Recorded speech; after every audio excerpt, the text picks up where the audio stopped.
Olá, tudo bem? Seja bem-vindo ao canal Meu Momento com Deus. Nessa ocasião nós teremos o nosso estudo guiado, o nosso tão precioso estudo, que é por meio desse estudo que nós estamos chegando a grandes descobertas.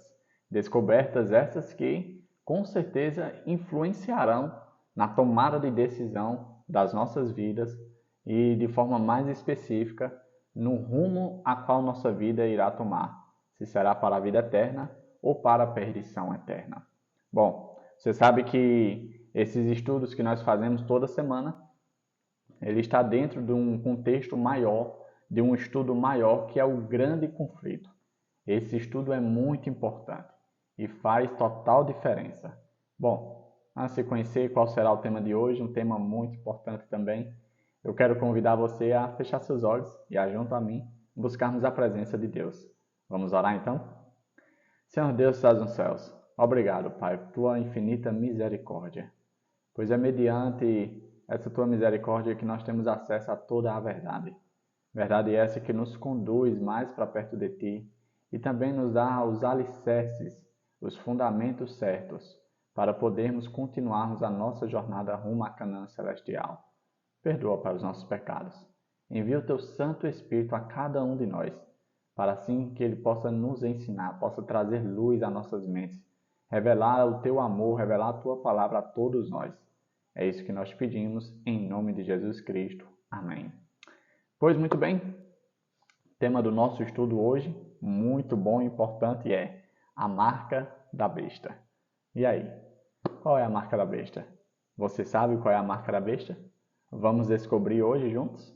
Fique comigo até o fim, e nós vamos chegar ao esclarecimento bíblico a respeito desse assunto tão discutido aí mundo afora.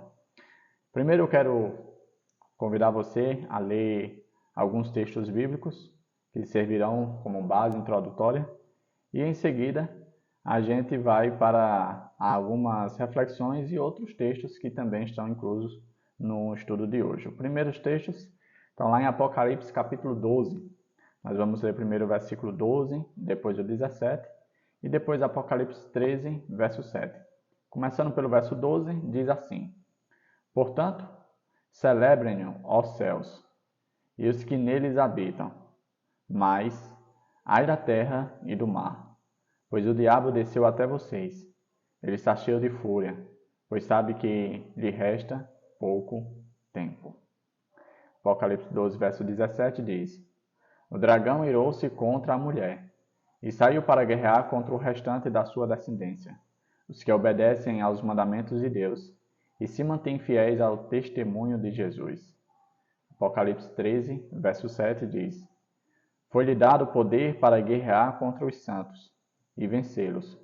Foi-lhe dada autoridade sobre toda tribo, povo, língua e nação.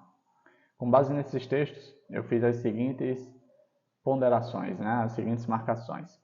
Apocalipse 12 descreve o conflito cósmico entre Cristo e Satanás ao longo dos séculos. Seu clímax é o ataque final de Satanás ao povo de Deus. Você sabe que lá em Apocalipse fala que houve guerra no céu. Miguel e seus anjos guerrearam contra o dragão, a antiga serpente.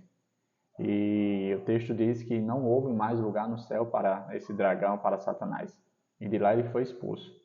E aí vem esse contexto dizendo que o céu se maravilhou com a expulsão, mas ai daqueles que habitam na terra, porque ele veio para a terra cheio de fúria, cheio de ira. Por quê? Porque ele sabe que pouco tempo resta para ele. E agora o ataque dele, para atingir a Deus, já que ele não conseguiu no céu, é voltado para os filhos de Deus, para o povo de Deus. E quem é esse povo de Deus? A gente viu ontem, no estudo de ontem. Se você não viu, eu recomendo que você assista.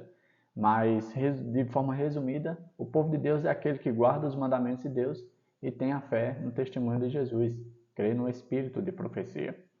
E aí, o outro ponto interessante que eu destaquei aqui diz o seguinte, Apocalipse 13 apresenta os dois aliados do dragão, a besta do mar e a besta da terra. Esses dois poderes se juntam a ele para guerrear contra o povo de Deus.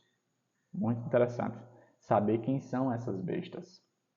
Aqui foi trazido mais outros textos bíblicos e a gente vai dar continuidade a leitura em Apocalipse, capítulo 13. Agora o versículo 4 diz assim, ó: adoram o dragão que tinha dado autoridade à besta, e também adoram a besta, dizendo: quem é como a besta? Quem pode guerrear contra ela? Apocalipse 13, verso 8. Todos os habitantes da terra adorarão a besta, a saber, todos aqueles que não tiveram seus nomes escritos no livro da vida do Cordeiro, que foi morto desde a criação do mundo. Apocalipse 13, 12 diz: exercia toda a autoridade da primeira besta, em nome dela, e fazia a terra e seus habitantes adorarem a primeira besta, cujo ferimento mortal havia sido curado. Apocalipse 13, verso 15. Foi-lhe dado poder para dar fôlego à imagem da primeira besta, de modo que ela podia falar e fazer que fossem mortos todos os que se recusassem a adorar a imagem. Apocalipse 14, verso 7 diz: ele disse em alta voz: temam a Deus e glorifiquem-no, pois chegou a hora do seu juízo. Adorem aquele que fez os céus, a terra, o mar e as fontes das águas. Essa aqui é a mensagem de um dos 3 anjos. E aí Apocalipse 14, verso 9 a 11 diz: um terceiro anjo os seguiu dizendo em alta voz: se alguém adorar a besta e a sua imagem, e receber a sua marca na testa ou na mão, também beberá do vinho do furor de Deus, que foi derramado sem mistura no cálice de da sua ira. Será ainda atormentado com enxofre ardente na presença dos santos anjos e do Cordeiro. E a fumaça do tormento de tais pessoas sobe para todo sempre, para todos os que adoram a besta e a sua imagem, e para quem recebe a marca do seu nome, não há descanso dia e noite. Com base nesses textos, eu separei os seguintes pontos para a nossa reflexão. O primeiro ponto é: observe o contraste. As pessoas adoram o Criador ou adoram outra coisa?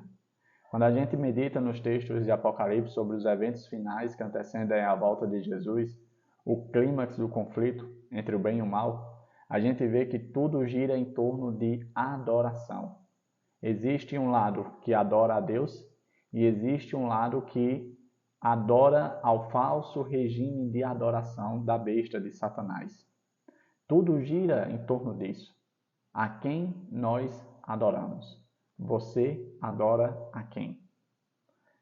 A controvérsia entre Cristo e Satanás começou no céu, sobre a adoração. E aí cita o texto lá de Isaías 14:14, que diz: subirei acima das mais altas nuvens e serei semelhante ao Altíssimo. Satanás ele sempre buscou para si a adoração do Criador. Ele não aceitava que Cristo fosse merecedor dessa adoração. Ele queria o lugar de Cristo. E por conta que ele não tinha espaço para isso, pois afinal de contas ele era uma criatura, não estava no lugar de ser adorado, ele começou o grande conflito entre o bem e o mal, colocando dúvidas, tentando criar um falso regime de adoração, para assim tentar o máximo possível desvirtuar o máximo dos seres criados e fazer com que dessa forma atingisse a Deus. E aí, um outro ponto bastante interessante que eu destaquei diz o seguinte: ele tem êxito por meio da atividade da besta do mar. Davi, quem é essa besta do mar? Fique comigo. A besta do mar é a mesma que o chifre pequeno. Lembra do chifre pequeno que a gente falou lá em Daniel, capítulo 8? Isso mesmo, Daniel, capítulo 8, fala sobre o chifre pequeno, que tentaria mudar os tempos e a lei, e exercia autoridade por 1260 dias proféticos, isto é, por 1260 anos. Qual foi o poder que reteve essa autoridade por esse tempo? A gente viu, com base no estudo que inclusive nós estudamos algumas semanas atrás, que era o poder papal.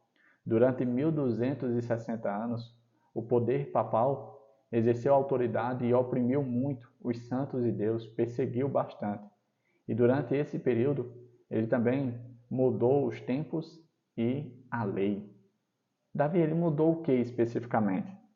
Ele mudou os 10 mandamentos, em específico o 4º. De acordo com a Bíblia, Êxodo 20, verso 8 a 11, o 4º mandamento diz que é para a gente lembrar e observar o dia de sábado. Mas qual é o dia que é adorado, cultuado ou observado nos dias de hoje pela maioria da cristandade? É o domingo, não é mesmo? Pois é, isso é de responsabilidade papal. E um ponto interessante para a nossa reflexão é, com o movimento dos reformadores, ou seja, as pessoas que saíram da Igreja Católica, mesmo assim elas continuaram observando o mesmo dia da Igreja Católica. E eu não estou falando isso com ira ou com desdenho em relação à Igreja Católica, não. Porque a Bíblia é bem clara ao dizer que muitos dos filhos de Deus estão nessas outras igrejas, inclusive na Igreja Católica. Muitos dos fiéis que pertencem atualmente à Igreja Católica pertencem ao povo de Deus. O que eu estou falando aqui é o regime que está por trás dessa denominação. A gente viu no estudo e chegou a essa conclusão de maneira factual e de maneira histórica que o poder que exerceu a autoridade durante 1260 anos foi o poder papal. E ali ele recebeu uma ferida mortal no finalzinho desse período, por conta ali do general, de Berthier, o general Berthier que prendeu, estava ali com o exército francês e por não querer mais se submeter à autoridade papal, que antes era o poder totalitário da época, querendo não obedecer mais, prendeu ali o Papa Pio VI. E aí foi dado a ferida mortal.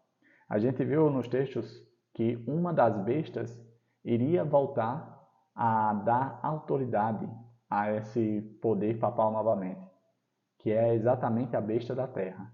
A besta da terra ela exerce um poder de influência entre todas as nações. Qual é o reino que hoje é a potência em todos os aspectos? Quem é a nação, o poder hoje, que de certo modo, quando diz alguma coisa, ninguém se levanta para dizer o contrário? Essa é a besta da terra, que vai otorgar poder à besta do mar, que também se refere ao mesmo poder que do chifre pequeno, ou seja, o papado. E aí, continuando, o último ponto que eu destaquei diz assim: neste ponto está o foco do conflito final sobre a verdadeira e a falsa adoração. Se você pensava que a marca da besta era um chip, um código de barra, o Pix ou qualquer outra coisa, entenda e aprenda hoje. Não é nada disso. A marca da besta nada mais é do que um regime de falsa adoração. Por que, Davi, você afirma isso? Porque existe a verdadeira adoração. A Bíblia apresenta a verdadeira adoração. E a verdadeira adoração é dada por meio da observância do dia de sábado. O único mandamento que se refere a tempo nos 10 mandamentos é o sábado. Nos outros mandamentos, nenhum fala sobre tempo. E de acordo com a profecia, o chifre pequeno, o monstro esquisito que Daniel não soube interpretar no capítulo 7, que se refere ao poder papal, eles iriam procurar mudar os tempos e a lei. Veja que as coisas se encaixam perfeitamente. A Bíblia ela se auto-interpreta, ela se auto-revela. Davi, como eu posso evitar de ser marcado pela besta? Basta seguir a verdadeira adoração apresentada por Deus na sua palavra. Se você seguir a Deus, seguir a sua palavra, você não terá a marca da besta. Mas se você seguir as leis de homens, você sim terá a marca da besta. Davi, a marca da besta já está em vigor? Ainda não. Mas entrará, e eu creio pela fé, que muito em breve. Muito em breve, a marca da besta será algo bem explícito. E a gente viu que aqueles que não aderirem à marca da besta, eles serão perseguidos, assim como já aconteceu no passado. Ou seja, todos os cristãos que se rebelaram contra o papado, que não cederam às suas doutrinas, que foram contra os seus dogmas, eles foram perseguidos e caçados. Isso voltará a acontecer novamente no futuro. Como diz o sábio Salomão, não existe nada novo debaixo do sol. que nós possamos aprender com a história e nos preparar para os eventos futuros, para assim sermos selados pelo anjo de Deus e assim não tomarmos da ira do cálice que está reservado para todo aquele que se embriaga com as falsas doutrinas de Satanás. Chegamos ao fim do nosso estudo. Hoje nós revelamos o que de fato é a marca da besta e por meio desse conhecimento nós podemos nos preparar para os dias que antecedem a volta do Senhor e sabermos que existem dois regimes de adoração, o verdadeiro e o falso. Qual dos dois você, eu, vamos escolher?